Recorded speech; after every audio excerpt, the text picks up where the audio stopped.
Hello my friends, it's diys-by-dar, and I finally, after a long time, purchased the Surfprep Sander. I got it today. Here it is. I am in the process of trying to hook it up and use it, so we'll see. What I want to say is, I'm a woman that already owns 5 sanders, a handheld planer, and also a handheld belt sander. So I'm going to go ahead and I'm going to get this $600 sander to compare with what I already have to see if I can use it in my DIYs, my restorations, my repurposes, and I'm going to see how that works. It might even work for my pottery. If I can sand my pottery in the house with all the dust going all over, that would definitely make it well worth the price. We'll see about that. I do want to give one shout out to Christina Muscari. I used a coupon code from her called Pretty Distressed 10, and I got 10% off my purchase, which then allowed me to go ahead and buy the carrying case for the Surfprep. So let's get going. I'm going to continue to hook this up, and I'm going to continue to try to use it, and then I will critique it for you. One thing that came with this order, and I believe you can download this PDF off their site, and it tells you what you actually get in the different kits. And this is a 3x4 kit, and all the 3 different types of foam pads, and which they actually do show at the top of here, the 5mm, 10mm, and 1/2 inch, which is basically your abrasive on a sponge. And a set of different papers to try, screens to try, as well as their pad saver and interface pad. And that is in an effort to help you save on your hook and loop and bottom. So they always attach really nice for you. So those are kind of nice to have. Well, if that doesn't work, I got some other stuff today. And I don't know if this looks familiar. It is a 2.5 inch Carbide Scraper, and another kit that has different scrapers for getting into different little areas.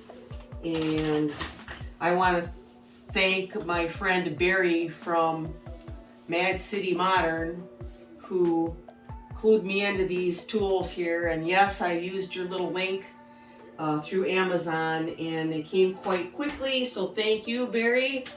If this doesn't work out for me, I'm gonna take this after it.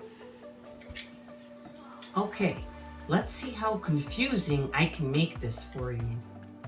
These 2 extra pads that come with it. A pad saver, which goes on here. And basically you can use any of your pads on it, and regular sandpaper. This is regular sandpaper. This is called an interface pad. And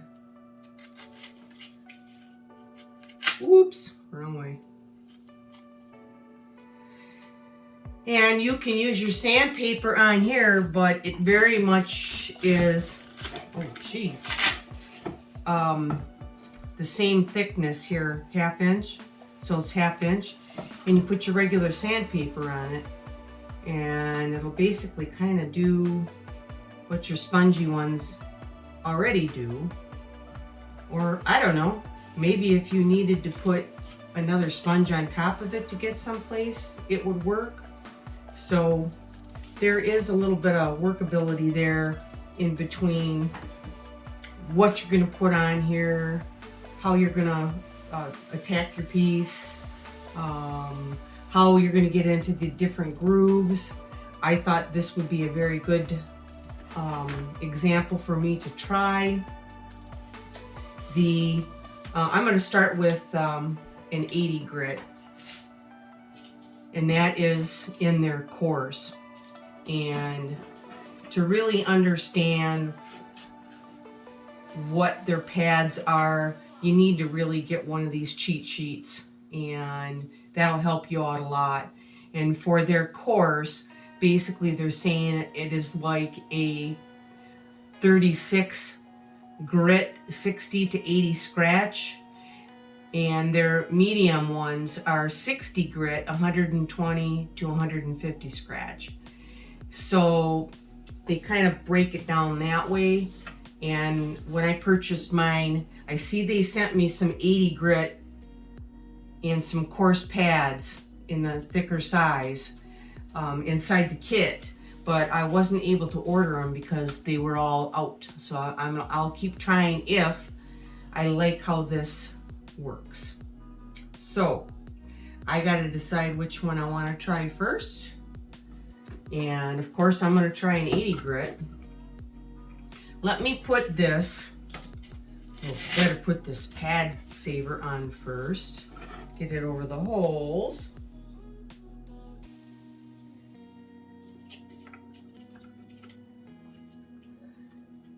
And then I'm going to try this interface pad with the 80 grit.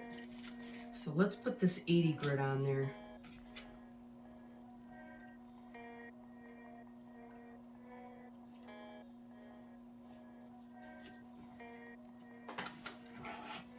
All right, remember the 3 settings, and I believe this can go from 4,000 to 9,000 RPMs. And we got the negative button, the positive button, and the on-off button in the middle. So I'm going to turn the vacuum on, and let's see what happens here. Okay, first time around here, what I've got on, the pad saver, interface pad, 80 grit sandpaper. I'm always going to start on low, then I'll go to the high setting.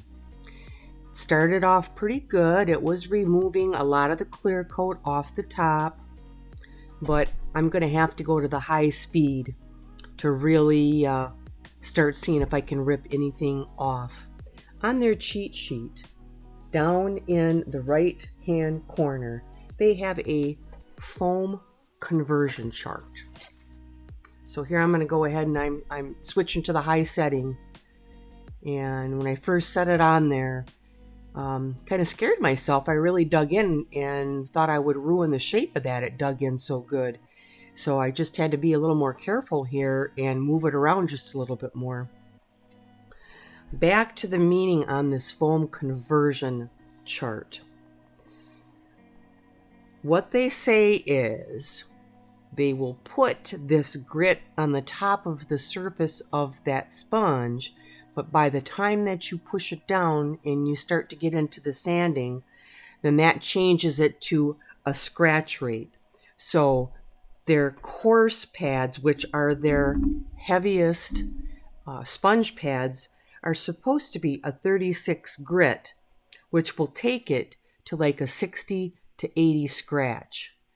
I don't think I found that to be necessarily true, but I did like the pad with their 80 grit sandpaper on it. It really took off the surface for me.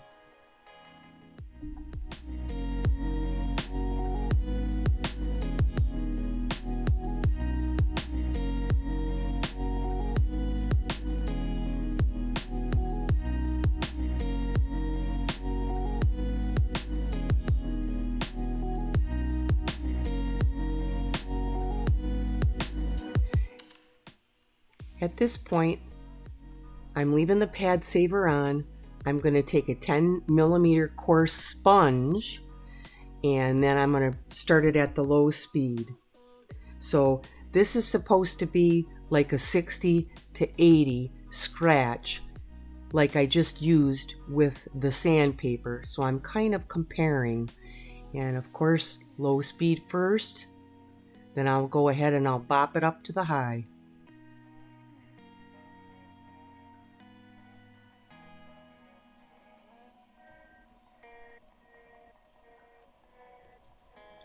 It's taken off a little bit of the clear top, but not as well as that sandpaper did. I'm going to go ahead and turn it to a side that hasn't been really hit yet, and I'm turning the sander on high, and let's see what happens over on this side. Now, when I get done with this, I'm going to go ahead and I'm going to skip over to just a flat surface. So I'm going to do the top of this table just to see how it compares. And I've got this at the high speed. I would say it doesn't work quite as well as just the sandpaper, but it works okay. You can see that clear coat coming off.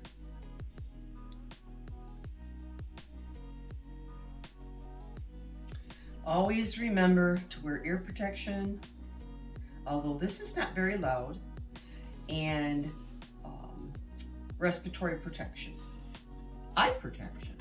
So, and turn your vacuum on.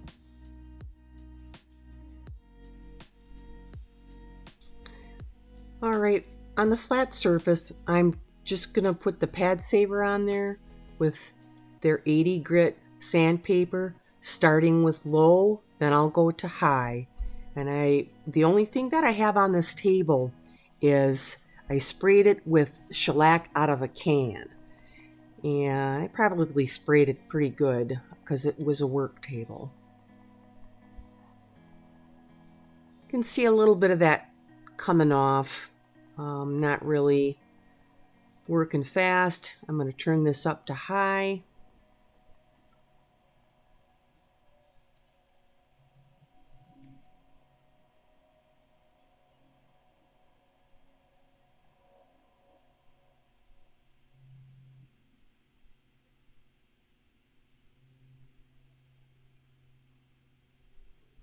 Working a lot better.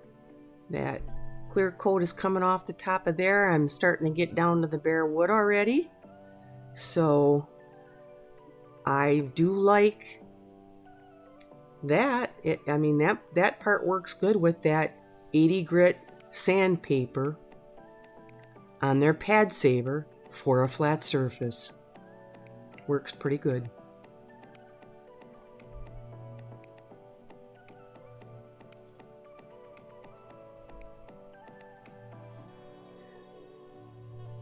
I'm going to switch now and go to their 100 grit. So all I have on here is the pad saver, the 100 grit, and low speed first before I go to that high speed. And I'll move over to a little bit different part of that table so we can see the difference and how well it takes off the coat.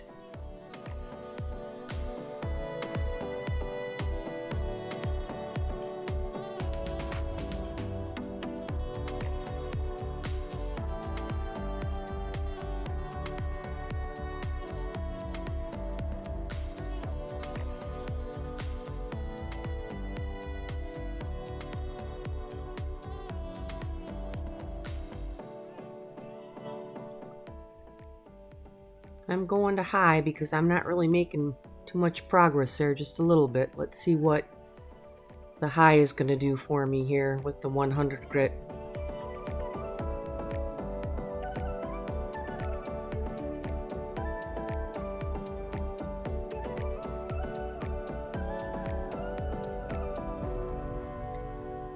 I would say it works good.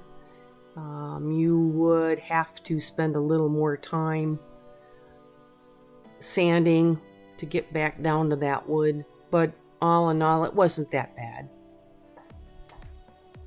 Time to change. I'm going to leave the pad saver on, the interface pad, the 80 grit sandpaper, and I'm going to start at the low speed. There's the 80 grit sandpaper right there.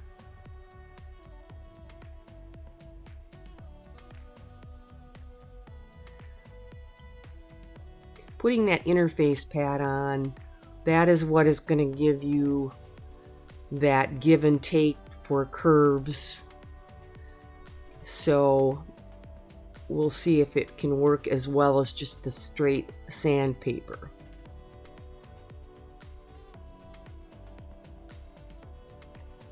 There you can see I can go around that curve at that point now because that sponge is gonna move with you.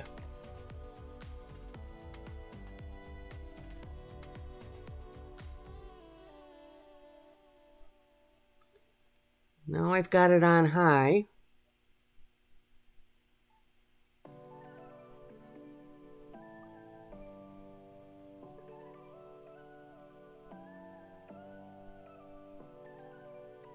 All in all, I am learning that the 80 grit is the way to go if you really are trying to remove anything off the top of your furniture or whatever you're working on.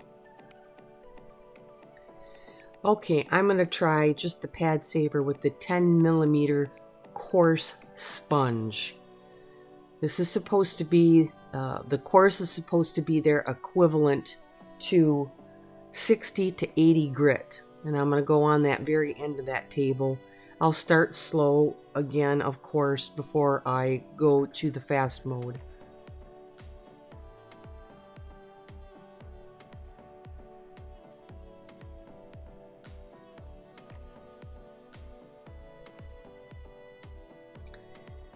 Well, I think that I really prefer their 80 grit sandpaper versus their sponge pads, but there is a place for these sponge pads, like with the lamp that I am trying to strip off.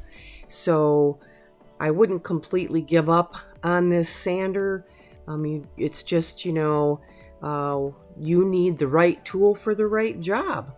And that's kind of what this surf prep is. It just gives you a different aspect at getting your job done for yourself.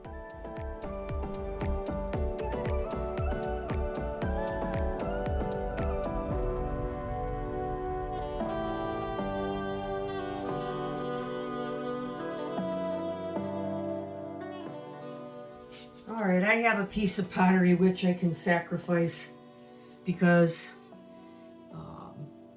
this is basically greenware. It's dried mud. So, but before I would be able to make a real nice piece of ceramic out of it, pottery out of it, I need to get it sanded around the edges. So I looked at what I had. I'm going to use their 1/2 inch with super fine, which on the chart is supposed to be 220 scratch 600 to 700. So I'm gonna put it on here and try it and see what happens.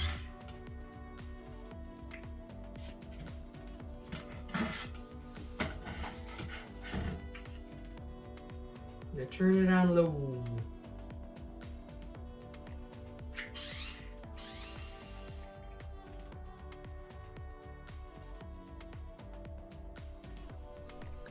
Well, the reason I say sacrifice a piece of pottery is because I had no idea how this was going to react to the vibration of this sander on low and if it would even work. I was very surprised. The vibration is kind of low on it. The piece didn't break apart or shake apart because at this point it's just basically dried mud. I was really pleased with it. It went well. I just got a little bit of dust on my pant leg, which compared to what I usually get when I'm doing it outside, I am just loaded with dust. When I looked at the pad itself, it was pretty loaded up, and I thought I'd be spending a lot of money on replacing pads. I thought, well, let me see if I can try to get some of that off.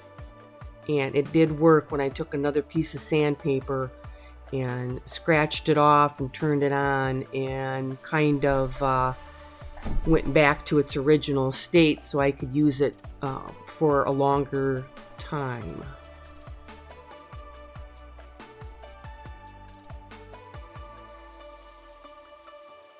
Like that works. That's really a breakthrough for me, because if I can sand some of my stuff in the house That would be awesome. It went around the edge really nice. So, another benefit there. Well, I guess I'm going to be a woman that owns 6 sanders now. When I looked at their fact sheet on their website, it states right on there that the tool is not for removing heavy coated items. This sander's quiet. It's the vacuum that you use that makes everything loud. It has very little vibration. It's easy to hold. They do say that you need to pair it with at least a 5 horsepower vacuum. Virtually no dust. The uses that I see myself using it with is, I know that the 80 grit will rip off a surface. And it is excellent for grooves and spindles for details. It would be excellent for scuff sanding something. And it would be excellent in between coats when you want to scuff sand something. Excellent for distressing. So, and for my pottery, it's just the bomb. So I'm going to keep it.